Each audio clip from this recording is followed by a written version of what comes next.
Hola, me da muchísimo gusto dar la bienvenida a un excelentísimo tehuacanero, Miguel. Gracias por estar con nosotros esta tarde en Hechos Tehuacán y desde luego pues nos vienes a compartir la sabiduría milenaria de la filosofía budista y cómo la podemos aprovechar para hacer un cambio interesante en nuestras vidas y a través del método de aprendizaje que tanto está en discusión, que es un discurso nacional. Sí. Pero vamos por partes, como diría Jack el Destripador. Me gustaría compartirles a nuestro auditorio tu currículum extenso, importante, y desde luego empezar sobre qué es la filosofía budista para que todos estemos en sintonía de tu propuesta a nivel educativo. Bueno, como todos saben y seguramente para muchos de ustedes, Miguel Romero es un gran personaje de Tehuacán, toda su familia muy interesante, también los trabajos que han hecho en áreas de investigación. Y bueno, específicamente Miguel es licenciado y maestro en química, después continuó sus estudios de posgrado en la Universidad de British Columbia en Canadá, y después de un periodo recibió la ordenación como novicio en el monasterio Birken en Canadá en 1997. A partir de ese momento has estado ya involucrado en todo este tema de la filosofía budista hasta llegar ya a unos niveles muy interesantes, muy profundos. Actualmente Miguel ya radica en Tehuacán y pues escribe artículos en revistas especializadas y conduce además retiros de meditación. Autor también de diferentes libros, específicamente en este tema, autor Dejando atrás el sufrimiento, enseñanza de los discursos del Buda. Pero bueno, como te comentaba Miguel, adéntranos primero a lo ¿qué es el budismo? Bueno, antes que nada te agradezco mucho la invitación y muchas gracias por la presentación. El budismo se considera generalmente que es una de las grandes religiones. Sin embargo, muchos practicantes budistas consideran que específicamente es más bien una filosofía, otros piensan que es una psicología, un sistema psicológico, y es ahí en donde realmente el budismo puede aportar mucho conocimiento para que la gente en general pueda llevar una vida más sana, más provechosa, porque como dice el Dalai Lama, para él el budismo es la ciencia de la mente. Entonces ahí es en donde tenemos que incidir precisamente para resolver nuestros problemas personales, sociales y mundiales. Interesante. Mucha gente ha dicho que una propuesta actual es regresar a las enseñanzas milenarias de nuestros antiguos, de nuestros antepasados. En este caso, la propuesta es regresar hacia pues unas teorías o principios budistas. Pero, ¿cuál es el origen del budismo para que podamos contextualizar lo histórico y cómo ha venido desarrollándose hasta este momento? Claro, como dices tú, las enseñanzas budistas realmente son algo muy actual. Cuando uno empieza a conocerlas, uno se da cuenta que a pesar de que el budismo se inició hace un poco más de 2500 años en el norte de la India, las enseñanzas en aquel tiempo eran tan relevantes como las son hoy en día. El budismo se origina entonces hace más de 2000 años en el norte de la India y es creado por Sakyamuni Buda, uno de los muchos Budas que supuestamente han existido en diferentes eras. Él es el que establece esa nueva doctrina y disciplina, ¿sí? Y a través de la cual se han guiado a través de milenios millones y millones de seres en el mundo. ¿Tú ya te consideras un Buda? No, el Buda es un término genérico que quiere decir el iluminado y se reserva exclusivamente para aquella persona que en un momento histórico descubre el camino de liberación con respecto al sufrimiento y después, posteriormente, lo enseña, ¿sí? Entonces, eso es lo que es un Buda. Yo soy simplemente un practicante budista laico. Entonces, ¿cómo nos definirías el Buda? ¿Una persona que o sea, es un...? El Buda, de hecho, es un personaje histórico. Fue un hombre que nace en el norte de la India, en el seno de una familia muy poderosa. Él es un noble claro, desde luego es una persona con un intelecto casi sobrenatural. Y desde tiempo muy temprano él se inquieta él tiene una inquietud constante en su vida porque no le satisfacen las cosas, no se siente a gusto con su vida y decide en un momento dado dejar atrás el reinado, dejar atrás el palacio, todas las riquezas y comodidades para irse a buscar la verdad, ¿sí? Y finalmente él encuentra esa verdad que buscaba en el evento que es su iluminación. En la noche de su iluminación, él comprende una serie de cosas a través de su esfuerzo meditativo y con eso, por definición, logra la iluminación.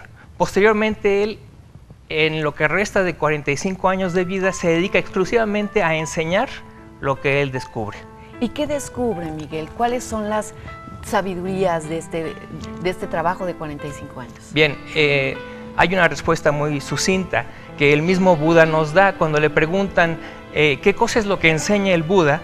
Él dice en una ocasión: yo solamente enseño dos cosas, el sufrimiento y el fin del sufrimiento.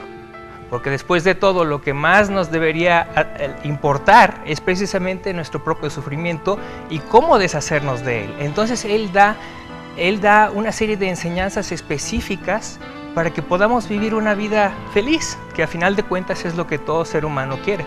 Claro, y eso es, digamos, por ejemplo, nosotros o la filosofía cristiana o los cristianos tienen sus métodos, sus evangelios, los judíos tienen su Torá, tienen también sus escrituras, los cristianos católicos tienen las sagradas escrituras. ¿En qué se basa, por ejemplo, el Buda?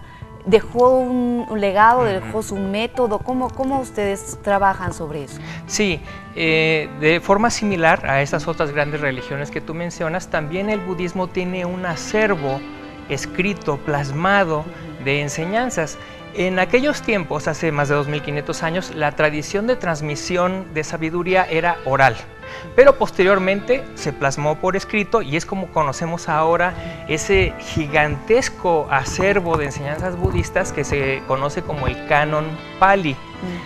Ahí podemos ver que se plasmaron principalmente los discursos que dio el Buda durante esos 45 años de ministerio, y muchos de los discursos de muchos de sus alumnos. Entonces toda esa sabiduría ha sido clasificada en el Canon Pali y tenemos diferentes secciones a las que podemos acudir para aprender acerca de algún tema particular que nos pueda ser de utilidad. Se dice fácil lo que decías, el tema del sufrimiento y dejarlo, ¿no? Pero ¿qué contiene? ¿Cuál es, digamos, esa sabiduría? Parece como palabras sencillas, sí, pero es todo un trabajo. Sí, es algo, requiere de mucho esfuerzo, requiere de mucha introspección, requiere de un cierto despertar, por decirlo así, ¿no? De tener la disposición de ver más allá de lo que vemos en nuestra vida cotidiana. ¿Sí? Básicamente, también para no hacerlo muy largo, el Buda dice que la fuente, el origen del sufrimiento en el ser humano básicamente son dos cosas que están muy relacionadas y que son la ignorancia y el deseo. Entonces es debido a que constantemente estamos deseando satisfacer nuestros deseos que sufrimos. A veces porque no lo conseguimos y a veces irónicamente sufrimos inclusive cuando conseguimos lo que queremos. Entonces él básicamente enseña que uno debe atenuar un poco esos deseos, enfocar más su vida hacia la serenidad, hacia la calma, hacia reducir el número de deseos, ¿sí? No implica que para una persona normal uno tenga que dejar todo e irse a un monasterio, como yo lo hice en una ocasión, pero sí es necesario bajar la velocidad un poco, ¿sí? Diseñar un estilo de vida más tranquilo, más calmado, que nos permita entender las cosas, porque cuando estamos muy agitados, con demasiadas ocupaciones, pues no podemos realmente asimilar lo profundo que son estas enseñanzas. ¿Cómo podemos adentrarnos a estas enseñanzas como una persona ordinaria, pues una mujer normal, un hombre que se dedica, empresario o a lo mejor trabajador en cualquier parte, requiere de esta tranquilidad, de ese stop en su vida y de decir, bueno, ahora viene conocerme a mí mismo y cómo desarrollarlo. Claro. ¿Cómo lo podemos aplicar? Bueno, hay dos aspectos, ¿no? Uno es que afortunadamente en nuestra época contamos con herramientas tan poderosas como el Internet. Y es simplemente cosa de buscar ahí rápidamente, uno puede tener toda la información a la mano. Entonces ese no es un problema. Básicamente lo que la persona tendría que hacer es empezar a aficionarse a la meditación. Por ejemplo, esa es una buena forma de empezar. Es una práctica que requiere de ser sistemático, requiere de disciplina y requiere de algo de esfuerzo. Claro. Pero como cualquier otra cosa, como la práctica de un deporte o inclusive de una diversión, uno tiene que adentrarse en eso, en un hobby, por ejemplo, hay que aprenderlo, ¿no? Bueno, la meditación es lo mismo, hay que iniciarse, aprender, y entonces uno a lo largo de la práctica se dará cuenta de los beneficios que eso conlleva. Fíjate que es muy interesante lo que dices, Miguel. Me gustaría invitarte nuevamente al programa. Desafortunadamente el tiempo es nuestro mayor tirano. Nos quedamos en la parte clímax. ¿Cómo vamos a aplicarlo a la vida cotidiana?